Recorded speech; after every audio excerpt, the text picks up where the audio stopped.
ว่ะมีหยังเกิดอย่างขึ้นนี่ยังมานี่คือมันดีแท้โอ้ยตกใจเมิดซิดคือว่าท่วงหยังอันเขาฮะนะซักเครื่องยูทูบเบอร์เห็นแบบนี้ฮะนะก็ออกกำลังกายสตูซีสบอกตัวต้องมีอย่างปิดบังเฮาเลยมีหยังตายมาหุ่นดีแท้ตัวต้องมีอย่างปิดบังเฮาเลยเขาว่านะข้าสั้นอย่าไปบอกไผเด้อสิบอกแต่สิคนเดียวได้บอกมาอุ๊ยเป็นหยังกินยังวะขึ้นรถส้วมแตกแถวนี้บัวอุ๊ยเหม็นแท้เว้ยมึงจะที่ลืมผูกแก้วเปล่าโพดกินปากนี่แหละเดี๋ยวว่ามาขนาดทนผู้บ่าวตัว 3-4 ปีเขายังทนได้ทนกินปากตัวในเดียวนึงเป็นอย่างเขาสิทนบ่ได้อันที่แบบว่าหุ่นดีได้ขนาดนี้ฮันนะก็ย้อนว่าเปลี่ยนวิธีการกินใหม่นั่นเองสิเปลี่ยนวิธีการกินใหม่ป่ะแนวได้กินทั้งตาว่ะหรือว่าทั้งดังหรือว่าทั้งหูตายคนนี้อย่างที่ไปกินทั้งดังทั้งหูทั้งตาซีดเปลี่ยนวิธีการกินใหม่ฮันก็คือว่าเฮาฮันนะหันมากินอาหารเพื่อสุขภาพหรือก็จะเอิ้นว่าอาหารเจฮันนะแล้วกินเจมันเกี่ยวอย่างกับหุ่นดีเอาซีดอย่านะจ๊ะเป็นอย่างซิโบเกียวตั้งใจฟังให้ดีเด้อคนที่กินเจฮะนะเขาจะกินอาหารหลักก็คือเป็นพืชผักหมักไม้เมนบอและในพืชผักหมักไม้จะมีวิตามินหลากหลายอย่างแล้วกับมีโปรตีนพร้อมเพราะฉะนั้นแล้วเวลาเขากินเข้าไปในร่างกายเขานั้นมันจะเป็นช่วยดีท็อกลำไส้ของเขาให้เขาทายเทสะดวกอันที่ท้องอืดๆต้นเหม็นปุ๊บคือซีสนี่นะควรเปลี่ยนวิธีการกินใหม่ได้แล้วกินปุ๊บขี้ปั๊บเลยว่ะกินปั๊บขี่ปุ๊บเลยกินปุ๊บขี่ปั๊บพอแล้วซิสเขามีเวลามาล้มกันมืดได้และที่สำคัญนะถ้าว่ากินแบบกินแบบทรายคือซิสนี่นะกินเบาน้อยเบาใหญ่กินเบาเท่าโมแมนเนาะกินของวงของหวานกินของทอดของมันหับหองโลกวันถามหาซิสอย่างแน่นอนจ้ะอาหารจืดมีแต่พักนะกินไปหน้าสิบุเขียวเป็นพักเลยว่ะไผ่ว่าอาหารเจมีแต่แนวจืดมีแต่พักอาหารเจน่ะมีครบทุกอย่างเด้อสิบอกให้ต่ำมะฮุ่งทอดลูกซีนก็มีว่ะแล้วบะเดกดิก็มีว่ะ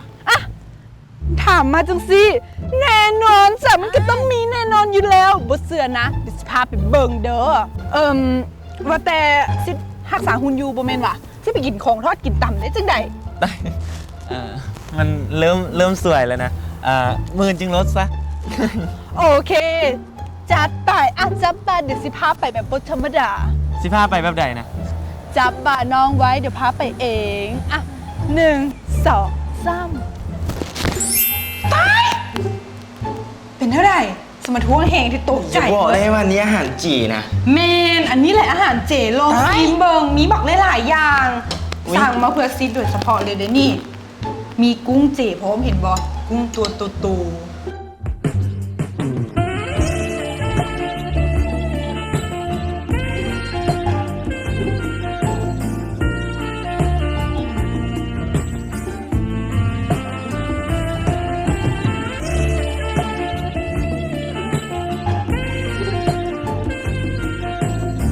เขาตัวนี้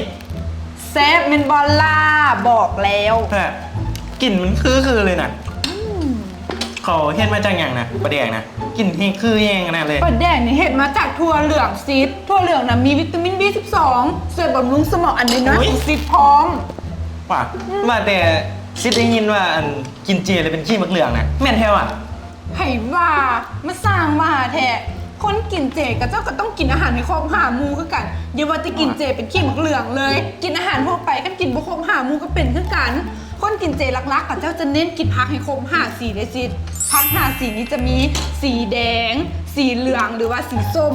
มีสีม่วงสีเขียวและกับสีขาวมาเบิ่งในถ้วยนี้สินี่นะเห็นบ่มีสีส้มจากอันมากแครอทนี่นะซิดเห็นบอมันจะมีสารเบต้าแคโรทีนบำรุงผิวเห็นให้ผิวซิดนี่งามบอแฮลเป็นสาว 2,000 ปีเลยเป็นสาวแมนยังมีสีแดงจ่างเกลนอีกสีขาวจ่างเฮดอีกและนอกนั้นยังมีสีเขียวอีกถ้วยเดียวนี้นะครบจบเลยขันซันมากับสัมกับพอกินทุกมื้อเลยตัวนี้แม่แล้วอันนี้นะเพียงแต่เขาเปลี่ยนเครื่องปรุงทั่วไปเขาโลออกให้หมดเอาเครื่องปรุงเจมาใส่เครื่องปรุงเจมีบักหลายอย่างสิบ่ต้องกังวลเลยไปเดี๋ยวสิพาไปเบิ่งเครื่องปรุงเจก่อนว่ามีอย่างแน่ตาย ตัวบ้ามาใกล้ๆนี่ อ้าวก็ยิ้มบอกแล้วว่าสามันก็เครื่องปรุงนี่นะปลาแดกเจดันสิอยากมูอยากเห็นอันนี้เขาเอิ้นปลาแดกเจ ประเด็กวันนี้ แม่อันนี้เขาเอิ้นกับปีเจ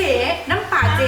นี่ไผ่ที่ว่ามักกินจุ่มจิตอันนี้เป็นแก้วเซส่วนเจมีครบและไผ่ที่ว่าย่านขาดสารอาหารอนาซิดนี่อันนี้ก็จะเอิ้นโปรตีนเกษตรเจเช็ดจากทั่วเหลืองแท้100%เลยตัวนี้มีมาหลายๆอย่างยังบ่มือได้ยังบ่มือเท่านี้มาเบิ่งทางนี้นี่ยังมีอาหารเจอีกอันนี้ก็จะเอิ้นอาหารเจส่วนหรืออาหารเจแซ่แข็งนี่นะ ตายนี่แม่ลูกซีนี่ อันนี้นี่กินแล้วตาเลือกสิบอกให้ ตาเลือดอันนี้เลยเหรอ แท้อันนี้นะจะเป็นลูกซีนอยากลูกซีนก็ได้มีแต่ลูกซีนอยากแน่ยังมีลูกซีนอีกหลายอย่างมีลูกซีนสาลายมีลูกซีนปากอุ้ยมีครบในนี่นะ ตาย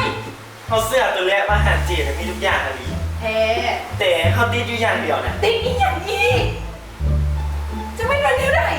ติดนี่ก่อนเนี่ยโม ตายแล้ว อันนี้ฉันขอยอมเด้อย อจักไม่เป็นเท่าไหร่ เขาติดอยู่อย่างเดียวนะเอาขี้ค้านแต่งกินนะ โบดิงยาหรือสิบอกให้นะสาวจับโทรศัพท์ขึ้นมา อยู่ประเทศลาวมีร้านอาหารเจบ้างหลายๆถามว่าโบมูบอลไปเป็นบอเข้า Facebook เลยเอ้ยนี่ Facebook แฟนเพจลาววีเกนเฟสติวัลนี่นะ เป็นแหล่งสูตรรวมห้างอาหารมาหลายห้างเลยไปอันกัดกูเบาเลยหรอเนี่ยกูเบานี่ไรเดอร์สูงส่งมากเท่เลยเมนูสักกินเลยเมนูสักกินเนี่ยเท่ยองเลยเนี่ยได้เมนู ตายสมค พูดแล้วว่ะกินอาหารเจดีซ้ำใจ อุ้ยทานใจบาน ไปเข้า